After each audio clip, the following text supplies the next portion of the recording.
강한 군대 만들기. 정조는 병법과 무예에 뛰어났다. 정조는 사도세자의 무예를 닮았다. 정조는 말타기를 좋아했다. 정조는 군사훈련할 때뿐만 아니라 궁궐 정원을 거닐 때도 말을 탔다. 정조 시대에는 오랫동안 평화가 있어서 안보의식이 약해졌다. 군대가 가족 병사화되었다. 당시 할 일 없이 녹복만 축내는 장군들이 많았다. 정조는 국가 재정이 낭비되는 것을 안타까워했다. 정조는 수어청을 축소했다. 정조 17년 조선 최고의 부대 국왕을 호위하며 도성을 방어하는 정예 친위부대 장용령을 창설했다. 정조는 장용령의 무사를 직접 선발했다. 정조는 장용령으로 노론이 장악하고 있던 경찰과 군대를 억눌렀다. 수원 화성에서 황금 갑옷을 입고 백마를 타고 군대를 지휘했다. 정조는 수원성에서 직접 수천 명의 대규모 군사훈련을 벌였다. 정조는 말했다. 활쏘기를 게을리하지 말라. 편한 군대가 민주군대는 아니다. 관리형 군대에서 전투형 군대로 바꿔야 한다. 전쟁에서는 안 되지만 일단 싸우면 반드시 이겨야 한다. 신하들이 정조를 두려워했다. 과학적 관리 기법. 정조는 조선의 첨단 군사 신도시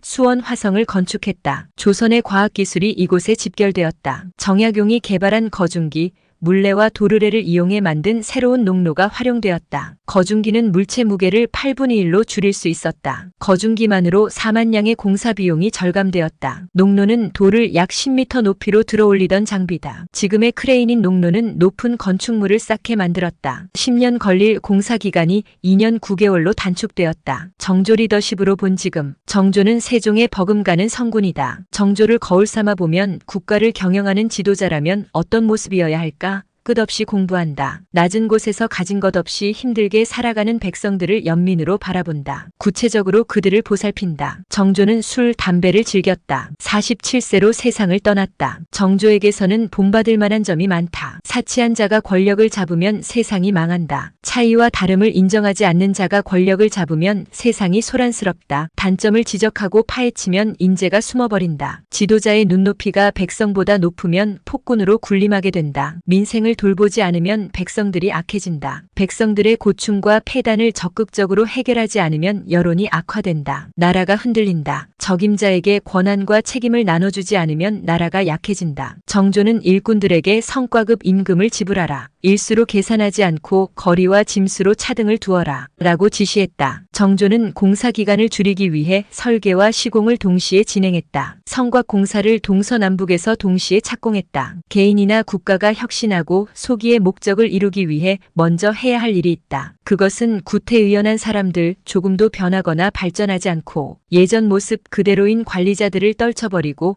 불합리한 폐습과 제도를 제거하는 일이다. 자리와 권력을 탐해 자기 이익을 챙기기 위해 직위를 가지려고 하는 사람들이 많다. 국가와 백성을 위해 헌신하려는 사람들로 대체되어야 한다. 권력에 붙어 자기에게 유리한 시스템으로 바꿔놓은 채 부를 축적해온 경우가 없는지 살펴볼 일이다. 드골은 독일에 협력한 민족 반역자 1만 명을 공식적으로 처형했다. 우리 사회는 어떠한가? 아직도 시대가 바뀌어도 달라진 생각과 모습을 보이지 못하는 틀에 박힌 사람들이 있다. 오랜 세월 자리에 눌러앉아 편안함을 누려온 사람들이 있다. 새로운 패러다임과 젊고 참신한 리더십이 그립다. 지도자에게 포용은 최소한의 필요 조건이다. 포용이란 반대 세력을 내 사람으로 만드는 일이다. 그래야 조화와 균형, 지혜의 정치가 비로소 꿈틀댄다. 이론과 말만으로는 국가가 강해지지 않는다. 적이 두려워할 최신 무기를 개발해 보유하고 군사훈련으로 실전력을 길러야만 국가 안전이 보장된다.